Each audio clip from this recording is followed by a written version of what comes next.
Bilisan natin to. Okay, grabe ang Kababayan, payag ni Baste. welcome po sa isa namang episode ng atin pong gabi-gabing Live talakayan. to guys, live. Mga kabunyog, follow up ko ito sa diniskas ko kanina tungkol po sa ginawang pagtitipon ngayong araw ng mga pro-Duterte. Kamusta na sa tayo? Ngayong araw, kaninang hapon, sa Club Filipino sa San Juan City, nagtipon-tipon ang mga pro-Duterte. No? Mga pro-Duterte supporters, ay iba-ibang grupo yon. At sa pagtitipon kanina, ano doon, ang pinatampok doon ay ang pamumuno ni Baste. Si Baste ang pinili nilang mamuno sa bagong binuo nilang koalisyon. Ang tawag ng koalisyon na binuo kanina ay RAGE. Kakatawa nga eh. Reform Alliance for Good Governance and Accountability.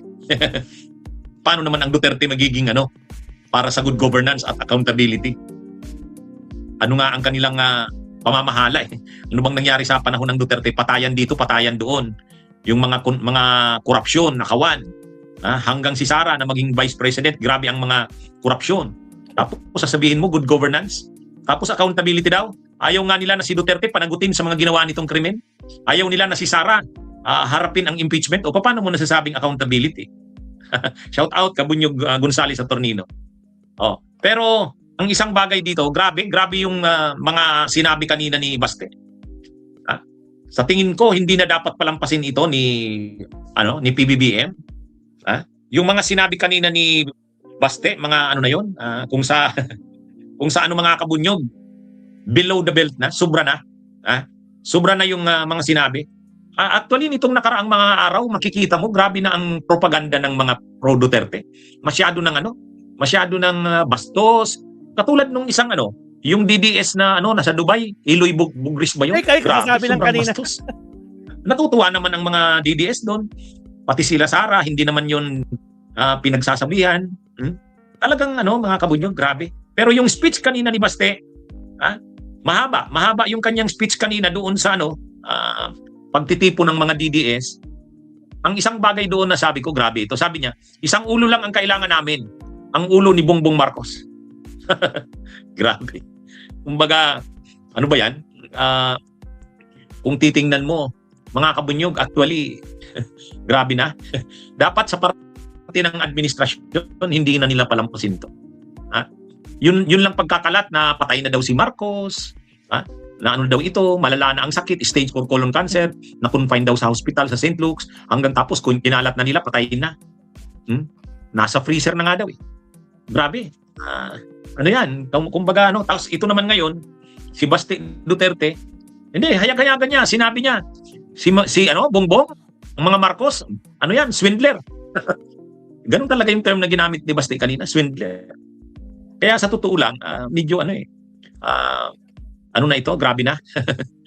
Pag pinanood mo yung speech kanina, at nagsasalita si Baste, habang nagsasalita, kumakain ng ngumunguya ng chewing gum. Talagang kumbaga, yung ugaling Duterte. Ugaling Duterte talaga. At ito? Kaya lang talagang kanina sabi niya, ang mga Marcos, yan? Swindler yan. Swindler daw. Kaya, ito? Kung sa, una, mayor yan, mayor. Public, public official yan. Tapos ganyan. Grabe. Ito, mga kabunyog, mga kababayan, kung papakinggan mo yung speech kanina ni Baste, natutuwa siya doon. Sabi niya, yun daw ang nararamdaman niya eh. Natutuwa siya doon. Tapos yung mga supporters naman, tuwang-tuwa rin. Kahit yung yung nitong nakaraang mga araw, grabe yung mga pinupost ng mga DDS. Yung yung tungkol sa health, kalusugan ni PBBM. Na daw, malubha na daw ito. Tapos marami daw pulis sa St. Luke. Tapos diniklara nila patay na. Grabe. Kaya kung titingnan mo mga kabunyog, mga kababayan, ako pinapanood ko yung nila, yung activity nila kanina doon sa Club Filipino. Pinanood ko buong speech ni Baste. Buong speech ni Baste pinakinggan ko. Habang nakikinig ako sa kanya, sabi ko, talaga to? Duterte. Duterte. Bastos, mayabang, nagmumura, nagbabanta, Yung digong style. Ha? Ano yan? Talagang, kanina, nagbanta siya sa, kanina, sa San Juan, doon sa Club Filipino. Sabi niya, babawiin daw nila. Ang pagkakasabi niyang eksakto, yan, tinupya ko pa nga eh. Sabi niya, 2016, all over again. We will reclaim the country and bring it back to the people. Grabe. Babawiin daw nila ang kapangyarihan. Ha? Kaya ang panawagan niya kanina sa mga supporters nila, nagdeklara na daw ang kapatid niya, sabi niya, tatakbo si Sara, kumilos na tayong lahat. O yun, matindi. Talagang agawin daw ang kapangyarihan.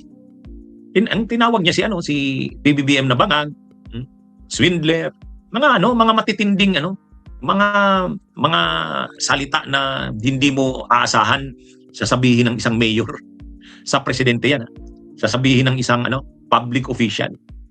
Kaya ito mga kabunyog, medyo at yun nga ito, isang ulo lang ang kailangan namin, ang ulo ni Bongbong Marcos. Medyo grabe yung speech kanina ni Baste Duterte. Talagang inaano niya, yung mga supporters nila kanina, ina-agitate niya na dapat manalo si Sara, dapat gawin nila lahat para maagaw nila ang makabalik uli sa kanila ang poder. Katulad daw ng ginawa nila noong 2016. Kaya yan. Kaya ito mga kabunyog, medyo iba na yung iba yung speech kanina ni Baste. May may pagawa. Siya rin mismo nagsabi siya. Sabi ni Baste, medyo na nahimik ako. This is VO3. Try it now. VO3 is here. You should try it. Absolutely breathtaking. Yung iba yung speech kanina ni Baste. May may pagawa. Siya rin mismo nagsabi siya. Sabi ni Baste, medyo na nahimik ako noong nakaraang mga araw. Pero ngayon, na uli ako? Balik na uli ako, sabi niya. Sabi niya, nagpahinga lang ako. Pero patay na uli kayo ngayon. Ang sinasabihan niya, binabantaan niya ang administrasyon. Nagpahinga lang daw siya ng ilang panahon, pero ngayon daw, patay na naman daw sila. Ito mga kabunyog? Parang Sara, parang digong, talagang Duterte yung speech niya kanina. Tuwang-tuwa naman yung mga supporters kasi yun yung gustong marinig ng mga supporters, na palaban na si Baste, palaban na ang Duterte. Hindi natatakot, pasto. Palaban na pero takot kay General Torre. Barbie! Minumura si Marcos, ang administrasyon. Yan yung kanina. Akala mo kanina sa speech ni Baste, sila yung tagapagtanggol ng mga inaapi. Sila yung lumalaban sa katiwalian. Sila yung papanagutin daw nila ang mga dapat managot. Kaya nga yung grupo nila ang nabinuo kanina ang tawag RAGE, Reform Alliance for Good Governance and Accountability. Kailangan daw makuha nila ang poder sa gobyerno para maisaayos uli ang gobyerno, good governance. Kailangan daw mapanagot ang lahat. Akala mo naman sila malinis. Akala mo sila walang kasalanan sa bayan. Kaya nga matindi mga kabunyog, mga kababayan. Kaya yung kanina, yung pagtitipon ng mga DDS, nagbuo sila ng kanilang koalisyon. Lahat ng grupo ng mga DDS, binuo nila sa isang koalisyon, ang tawag RAGE. Naghahanda na sila para daw sa pagtakbo ni Sara. Simulan na nila kaagad, sabi ni Baste. At siya ang mamumuno, sabi ni Baste. Dati daw na nahimik siya, ngayon hindi na. Kung karaang mga araw daw na nahimik siya, ngayon hindi na. Lalaban na siya uli sila. Isa lang daw na ulo ang kailangan nila. Ang ulo ni Bongbong Marcos. Ayan. Yan mga kabunyog ang mga kanina. Ngayon, ang talagang lininaw kanina ni Baste, ang dapat na nilang gawin, dahil nagdeklara na daw ang kapatid niya na si Sara, natakbo talaga, at talagang sila dapat ay magsimula ng kumilos. Ayun. Actually, kanina ang panawagan nila, kumilos na. Lahat ng grupo ng Duterte na miniting nila kanina, magsisimula na daw silang kumilos. Kasi babawiin na nila. Sabi niya, 2016 all over again. Reclaim the country. Gusto nilang ulitin yung tagumpay nila noong 2016, nung panahon ni Duterte. Para magawa daw nila yon, hindi daw sila aasa sa mga politiko. Kaya yung mga nandun daw kanina sa pagtitipo na yon, mga iba-ibang grupo. Sa masa daw sila aasa. Direct Akala uli daw nila sila sa madami tao. sila. Ganun yung ano nila. Kung noon daw nagsimula sila, sa iilan lang sila, at saka mga sako lang ang ginamit nila, yung ginawa nila daw na estratehiya para manalo noon ang Tatay Digong nila, ngayon daw uli ang gagamitin kay Sara. Kaya, ano daw, kumbaga ngayon, ang gagawin nila, direkta sila sa tao. Direkta daw sila sa tao. Yung mga grupo daw na nandun kanina, mga leaders yun ang magtitiyak na mananalo si Sara. At maaga pa, magsisimula na sila. Kung dati, nangampanya sila na kahit walang pera, dati daw nangampanya sila, walang mga tarpulin, sako lang. O yun daw uli ang gagawin nila. Babawiin daw nila uli ang puder. O yun. So, ang panawagan ni Baste, bawiin uli ng Duterte ang pwesto, ang puder. At inaasahan nila, mananalo daw sila dahil sa survey, malakas daw si Sara. At umaasa sila doon sa mga taong umattend kanina sa pagtitipon nila. O yan mga kabunyog ang pinaka kanina. Kaya lang yun na nga, ang mga speeches kanina, laban sa korupsyon, para sa reforma sa paggugobyerno, ibalik daw yung gobyerno ng ng good governance. Kasi ang panahon daw ni Digong, maayos na paggugobyerno o pamamahala. Actually, sa simula pa lang kanina, maano ka na eh. Yung prayer pa lang, ang panawagan nila doon sa panalangin, sana daw matupad ang layunin ng grupo nila. Katotohanan, pananagutan, mabuting pamamahala. O yan yan yung kanilang inano kanina. Kailangan daw maagaw uli ng Duterte ang gobyerno, makuha uli nila para mangibabaw uli ang katotohanan, pananagutan, mabuting pamamahala. Agoy. Mga kabunyog, paano mo nasabing mangibabaw uli ang katotohanan? Panay fake news nga sila eh. Sabihin mo, mga manunumbalik ang mga fake news, kasinungalingan. Imagine niyo ngayon yung mga yung mga vloggers ng DDS, yung mga trolls nila, yung mga supporters nila, grabing kinakalat ng mga fake news. And yet, sabi nila, dapat daw makabalik ang Duterte para mamayani uli ang katotohanan.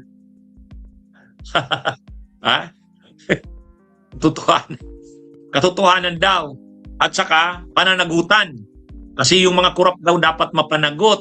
Grabe. Katotohanan katotohanan, pananagutan, at mabuting pamamahala.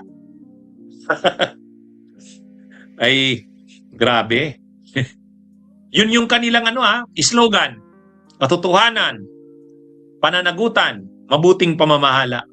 Pag tiningnan mo, yung tatlo nilang parang core principles nila, yung core principles nila, katotohanan, pananagutan, mabuting pamamahala, baliktad. Paano mo nasabing katotohanan? Sus! Ano nga sila? Pasimuno nga ng mga kasinungalingan. Paano mo masasabing pananagutan? Ayaw nga nila si Duterte mapanagot sa mga ginawa nitong pagpatay. Ayaw nga nila si Sarang isalang sa impeachment. Ayaw nga nilang sagutin ang mga issue laban sa kanila. O paano mo masasabi ngayon na pananagutan? Mabuting pamamahala. Paano ka nangyari mabuting pamamahala? Kabastusan, pagmumura, patayan dito, patayan doon. Yan ba yung mabuting pamamahala? Ay, matindi. Pero yun na nga, ang sinasabi ni Baste, bawiin daw ulit. Babawiin daw nila ang puder. Ang kapatid niya na raw ang magiging sunod na Pangulo sa 2028. Sigurado na daw sila. Agoy. Gagawitin uli nila yung estratehiya daw na ginamit nila noong 2016. Direkta daw sila sa tao. Hindi daw sila aasa sa mga sa mga politiko. Kasi ang nagpanalo daw kay Duterte ang tao. Wala daw silang pera. Ano daw? Yun ang gagawin daw nila. Ano daw? Actually, sa totoo lang mga kabunyog, pag pinakinggan mo yung mga speeches kanina, sinasakayan nila yung issue ng itong crisis ngayon na nararanasan natin. Sinasakayan nila ito. Sabi nga nila, nagrarally sila ngayon sa liwasan Sila Leandro Libeste. Saka yung mga DDS. Mayroong sinabi si Libeste na medyo ibang klase. may ibig sabihin eh. Ito lang Sabi ni Libeste, nagrarally sila ngayon doon sa Liwasan. Kasi hinihiling nila na alisin na yung mga VAT. Isuspindi na ang VAT o babaan sa 10%, galing 12%. Yung fuel excise tax alisin na. Pag hindi pa daw yung pinakinggan, sabi ni Leandro Libeste, nagsalita siya kanina sabi niya, at kung hindi pa daw pakikinggan ang kanilang mga panawagan, kayo nang bahalang mag-decide kung ano ang dapat bumaba. Actually, yun may meaning ang ibig sabihin nito. Parang nagbabanta, no? Sabi ni Leandro Libeste sa speech kanina, sana pakinggan ng pamahalaan ang aming panawagan na ibaba ang VAT, ibaba ang presyo. Kung hindi, kayo na ang bahalang mag-decide kung ano ang dapat bumaba. Kumbaga may mga meaning ang mga kanina. Nang uudyok na naman kanina sa Dali nyo na sa ethics complaint. Ito pa. May post na naman si Romeo Poquis, yung retired general Nako, na DDS. Sabi niya, mga kababayan, hindi na ito simpleng panawagan, ito ay sigaw ng bayan.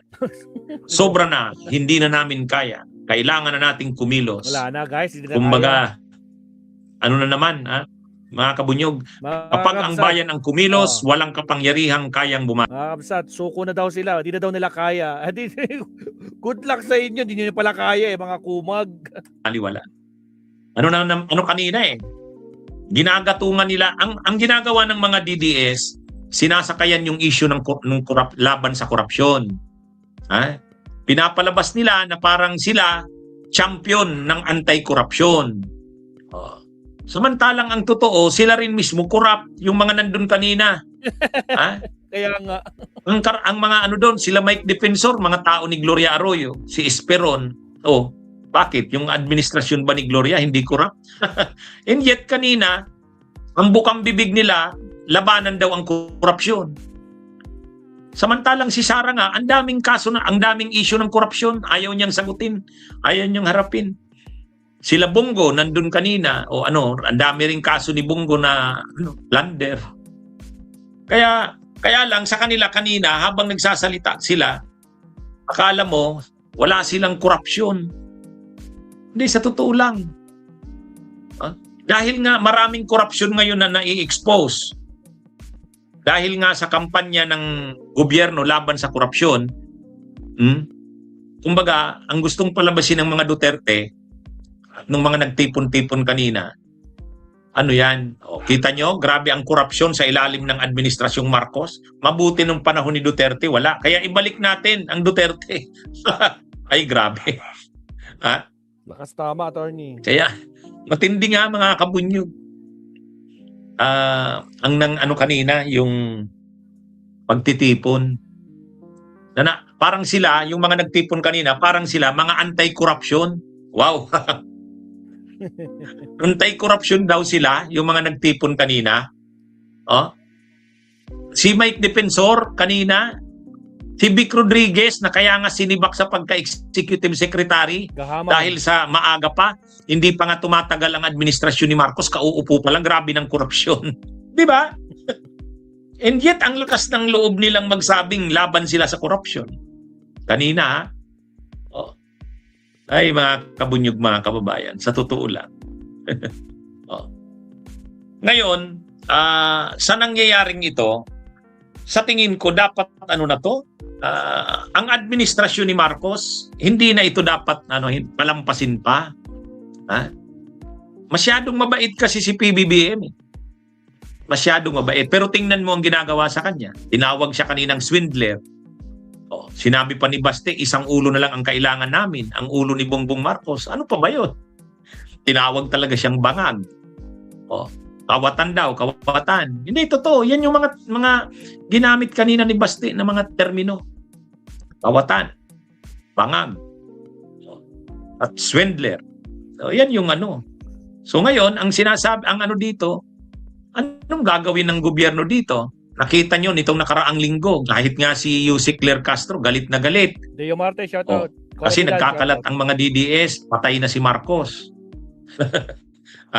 Mayroon pang isang vlogger na DDS doon sa Dubai, yung Eloy Bugris, grabe. Talagang super bastos. And yet, hinahamon sila. Hinahamon ng administrasyon. Sige, kasuhan nyo ako. Si Harry Roque, hinahamon si Rimulya.